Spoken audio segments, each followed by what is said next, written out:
Hello बच्चों, good morning, अस्सलाम वालेकुम। Class third, welcome to my class. कैसे हैं आप सब बच्चों? तो बच्चों, हम आपका लेसन नंबर 12 कंप्लीट कर चुके हैं। आज हम लेसन नंबर 13 से स्टार्ट करेंगे। आपका लेसन का नाम है मक्खी और स्वादेश। मक्खी और स्वादेश। स्वादेश किसे कहते हैं बच्चों? ये एक स्वीट्स का नाम है जो बंगाली मिठाई का नाम है। ये बंगाल कोलकाता की में लोग बहुत पसंद करते हैं। तो मक्खी और स्वादेश बंगाली लोगों की ये एक स्वीट्स का नाम है स्वादेश। तो मक्खी यानी कि बी जो होती है उसे मक्खी और स्वादेश, इनका जो मिलाप है ये क्या है, यहाँ पे हम आज बुक में पढ़ेंगे। तो बच्चों स्टार्ट करते हैं चैप्टर को। एक बार की बात है, पड़ोस के गांव के सबसे बड़ा साहूकार गोपाल भाड़ घर से सुबह सुबह निकले थे। चलते चलते दोपहर हो गई। मंजिल अभी काफी दूर थी।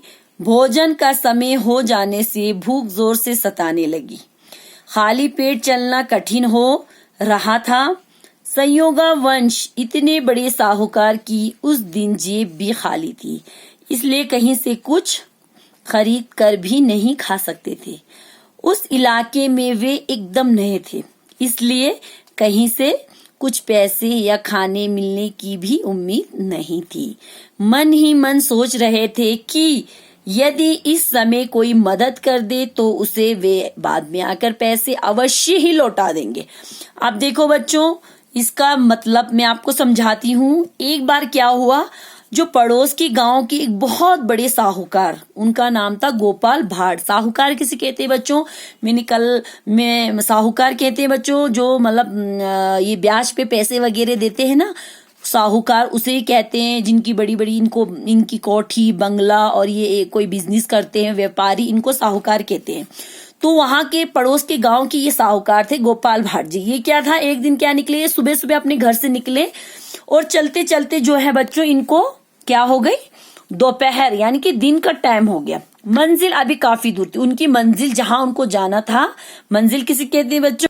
मंजिल यानी इनका जो लक्ष्य था, जहां इनका टारगेट जहां पे इनको जाना था वो अभी काफी दूर था। भोजन का समय हो जा रहा है। जब भोजन यानी कि दिन का लंच का टाइम हो गया तो उनको बहुत जोर से भूख लगने लगी। अब क्या था, उनका पेट जो था वो खाली था।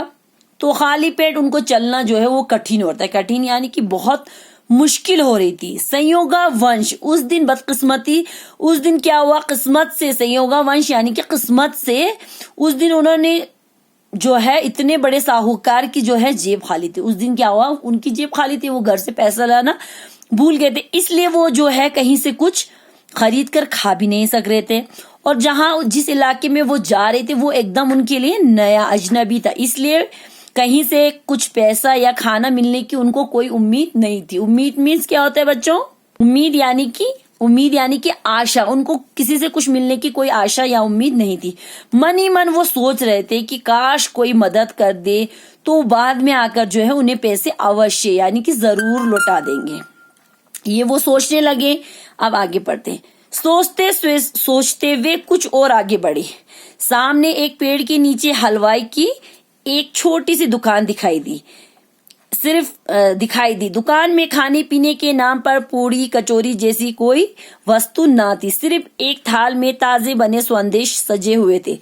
भूख के मारे उनकी जान निकली जा रही थी। थाल में रखे संदेश देखकर वे अपने आप को रोक ना सके और दुकान के भीतर घुसे। अब देखो, यही सोच रहे थे कि वो सोचते सोचते कुछ आगे बढ़ा। आगे जाके क्या हुआ बच्चों, एक पेड़ के नीचे एक हलवाई, एक मिठाई वाले की दुकान थी। तो मतलब वो छोटी सी एक दुकान उनको वहां पे दिखाई दी। दुकान में खाने पीने के नाम पे क्या था, वहां पे सिर्फ पूड़ी कचौड़ी वगैरह कुछ भी नहीं था। सिर्फ वस्तु यानी कि कोई चीज नहीं थी। सिर्फ थाल में ताजे बने संदेश। सिर्फ थाल में क्या था, कुछ ताजे ताजे बने हुए संदेश। वो मिठाई जो थी वो थी। भूख के मारे उनकी जान निकली जा रही थी। इतनी भूख उनको लग रही थी कि उनकी जान जो है वो निकली जा रही थी। थाल में रखे संदेश देखकर वे खुद को रोक, जो थाल में जो मिठाई रखी थी, बंगाली की मिठाई, बंगाली स्वीट डिश मिठाई, उसको देखकर वो खुद को रोक ना पाए और वो दुकान के भीतर घुस गए यानी कि दुकान के अंदर घुस गई। ये देखो यहाँ पे थाल में रखा है, दिख रहा है आपको, ये व्हाइट कलर की मिठाई, इसको संदेश कहते हैं। और ये जो है गोपाल भाड़ जी है, जो ये साहूकार है। तो बच्चों पेज नंबर 98 यहाँ तक ही हम रखेंगे। इसको आप अच्छे से पढ़ लेना, समझ लेना किस तरह जो है एक पड़ोसी गांव का एक साहूकार जो है वो कहीं दूसरे गांव जाने के लिए निकलता है। तो चलते चलते उसको बहुत जोर से भूख लगती है, लेकिन क्या है, खाली पेट उसको चला नहीं जा रहा था। क्यों नहीं? क्योंकि उसके जेब में ना पैसे थे ना कुछ, ना वो किसी से कुछ खरीद सकता था, क्योंकि वो उस गांव में नया था। तो वो इतना उसको दूर जाना था, भूख लग रही थी, लेकिन उसके पास पैसे नहीं थे। वो अपने मन में सोच रहा था काश कोई मेरी मदद कर दे तो मैं उसको बाद में आकर चुका दूंगा। लेकिन ये सोचते सोचते क्या हुआ, वो आगे चला गया। वहां पेड़ के नीचे उसको एक छोटी सी मिठाई की दुकान दिखाई दी। दुकान के अंदर जब वो गए तो वहां पे खाने पीने के नाम पे मतलब कुछ भी नहीं था, कचौरी पकौड़ी ये सब होता है ना स्वीट्स की दुकान पे, लेकिन वहां पे कुछ नहीं था। सिर्फ थाल में क्या था बच्चों, थोड़े से मिठाई सौंदेश सजे हुए थे। भूख के मारे उसकी जान निकली जाती। उसने क्या किया, अंदर चला गया। उस मिठाई को देखकर वो अपने आप को रोक नहीं पाया और दुकान के अंदर चला गया। तो बच्चों यहीं तक रखेंगे, इंशाल्लाह आगे का हम जो है कल पढ़ेंगे। अल्लाह हाफिज, अपना ख्याल रखिए। Thank you.